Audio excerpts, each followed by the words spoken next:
आखिर क्या हुआ जो कल रात अयोध्या में आ गिरा भगवान श्री कृष्ण का सुदर्शन चक्र। जी हाँ दोस्तों, यह घटना कल रात अयोध्या में घटित हुई है, जिसे देखने के बाद ऐसा लगता है कि मानव देवताओं की सीधी कृपा अयोध्या पर ही पड़ रही हो।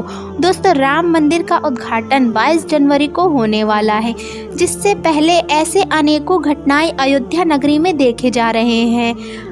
आने वाली 22 जनवरी को अयोध्या में भगवान श्री राम की प्राण प्रतिष्ठा होने वाली है, जिसके चलते वहां पर तैयारियां जोरों शोरों से हैं और देश भर में अयोध्या राम मंदिर बनने की खुशी पूरे देश पर छाई हुई है।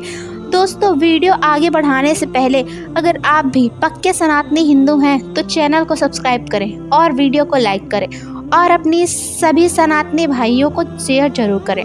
दोस्तों, जो घटनाएं अयोध्या में पिछले कुछ दिनों से घट रही है वह लोगों को सोचने पर विवश कर रही हैं कि आखिर ऐसा क्यों हो रहा है। जिसमें सर्वप्रथम गिद्धों के झुंड की भी वीडियो सोशल मीडिया पर वायरल हुई और गिद्धों के झुंड को अयोध्या में देखा गया। उसके बाद भालू के झुंड को अयोध्या में देखा गया।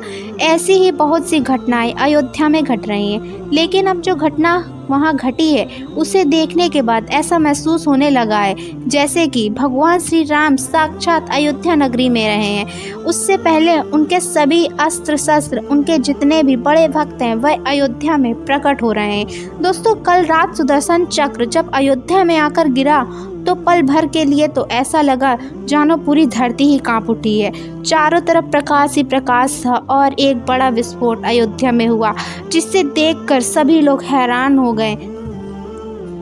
सभी के मन में शंका थी कि आखिर यह क्या हुआ क्या, लेकिन जब उसे गौर से देखा गया, उसके पास जाकर देखा गया तो पता चला कि वह सुदर्शन चक्र है और सुदर्शन चक्र को देखकर लोग उसके सामने नतमस्तक हो गए और भगवान श्री कृष्ण और भगवान श्री राम की गाथा गाने लगे। दोस्तों, सुदर्शन चक्र का हिंदू धर्म में बहुत ही महत्व है, परंतु जिस टाइम इसको नहीं देखा गया उसके बाद नासा के वैज्ञानिक वहां पहुंच गए और वैज्ञानिक भी इस बात से हैरान है कि आखिर ऐसा संभव कैसे हो सकता है। परंतु दोस्तों, यह प्राकृतिक अपने कुछ नियम और कायदे कानूनों को भी लेकर चलती है, जिससे विज्ञान की ताकत भी नहीं रोक सकती।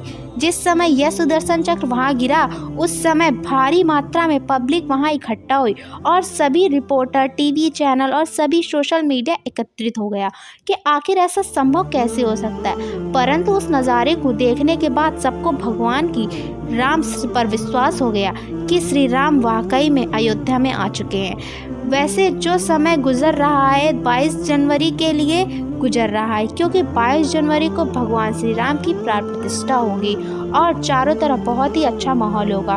दोस्तों, सुदर्शन चक्र के बारे में तो आप जानते ही होंगे, वह चक्र जो भगवान श्री कृष्ण ने धारण किया था। सुदर्शन चक्र की मदद से भगवान श्री कृष्ण ने अनेकों असुरों का वध किया था। इस चक्र को विष्णु ने गढ़वाल के श्रीनगर स्थित कमलेश्वर शिवालय से तपस्या करके प्राप्त किया था। सुदर्शन चक्र एक ऐसा अस्त्र है जो अपने लक्ष्य को पाकर ही वापस आ जाता है। दोस्तों, सुदर्शन चक्र भगवान विष्णु के पास एक अमोघ अस्त्र था जो उनके विष्णु अवतार के अंदर भी उनके साथ था। कहा जाता है कि सुदर्शन चक्र की मदद से कृष्ण ने अनेक असुरों का वध कर दिया था। यह असुरों का वध करने के लिए और देवताओं की रक्षा करने के लिए भगवान विष्णु ने धारण किया था। कहा जाता है कि प्राचीन समय के अंदर जब राक्षसों का अत्याचार देवताओं पर बहुत अधिक बढ़ गया था तो सारे देवता भगवान विष्णु के पास पहुंचे और राक्षसों से बचाने का आग्रह करने लगे। भगवान विष्णु के पास भी कोई ऐसा अस्त्र नहीं था कि वे राक्षसों का वध कर सके। इस वजह से भगवान विष्णु कैलाश पर्वत पर जाकर 1000 नामों से शिव जी की स्तुति करने लगे। उसके बाद वे हर नाम के साथ एक पुष्प शिव को अर्पित करने लगे। उसके बाद भगवान शिव ने विष्णु की परीक्षा लेने के लिए विष्णु के साथ 1000 पुष्प में से एक पुष्प को छुपा दिया। भगवान शिव की माया की वजह से विष्णु को पता नहीं चल सका। वे एक पुष्प को ढूंढने में लगे। उसके बाद उन्होंने भगवान शिव को अपना एक नेत्र अर्पित किया। तब भगवान शिव प्रसन्न हुए और विष्णु को वरदान मांगने को कहा।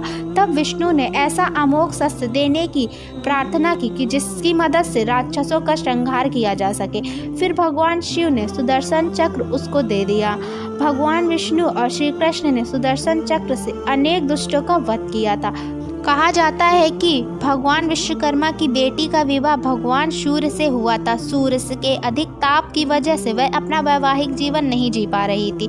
तब भगवान शिव ने सूर्य का ताप लेकर सुदर्शन चक्र को और पुष्पक विमान को भी बनाया था।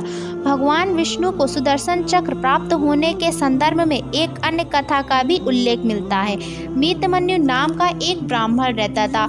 उनकी पत्नी का नाम धर्मशीला था। वे सदाचारी महिला थी। उनके पुत्र का नाम उपमन्यु था। वे लोग इतने गरीब थे कि उनके पास अपने पुत्र को पिलाने के लिए दूध तक नहीं था। वह अपने पुत्र को चावल का धोवन दूध के रूप में पिलाती थी। एक दिन वह अपने माता पिता के साथ किसी भोज पर गया, जहाँ पर उसने दूध से बनी हुई खीर खाई। तब उसे दूध के स्वाद के बारे में पता चला।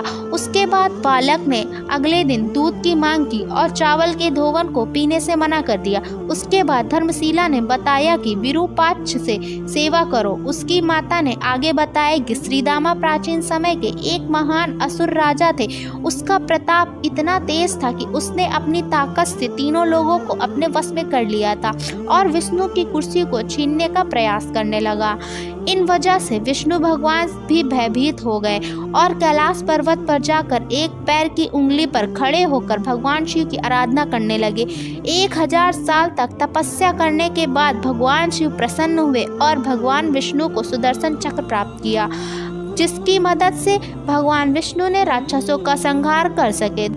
दोस्तों, इस अस्त्र की खास बात यह थी कि यह हवा के प्रचंड वेग से तेजी से घूमता था। यह अपने दुश्मन को परमाणु बम की तरह भस्म करता था। यह चांदी की शिलाओं से निर्मित है। इसके चारों ओर त्रिशूल लगे हुए। इसमें अत्यंत विषैले विष होते हैं। इस अस्त्र को बनाने की विधि को भी गुप्त रखा गया है ताकि कोई इस विधि से ऐसा अस्त्र ना बना सके। इस चक्र को फेंका नहीं जाता, बल्कि इच्छा शक्ति से इसको सारे राज्य में डोंडी पिटवा दो। इस्तेमाल किया जाता है कि उनके राजा राम इसे निकलने के अयोध्या बाद वापस यह आ रहे हैं। नाश करके ही वापस आता है। सुदर्शन चक्र के अंदर 108 दांत होते हैं। यह 8 किलोमीटर की यात्रा करने में सक्षम होता है। यह दुश्मन का तब तक पीछा नहीं करता है जब तक कि वह आत्मसमर्पण नहीं कर देता। आत्मसमर्पण करने के बाद भगवान विष्णु खुद उसे बचाने आते हैं। दोस्तों, सुदर्शन चक्र को अयोध्या में देखकर अब यह महसूस होता है कि सच में भगवान राम अयोध्या में आ चुके हैं, क्योंकि उनका अस्त्र, उनका शस्त्र भी उनके पीछे पीछे अयोध्या में आ चुका है। तो आने वाली 22 जनवरी को आप भी अपने परिवार के साथ इस राम दिवाली को मनाएं। इसी के साथ धन्यवाद मित्रों।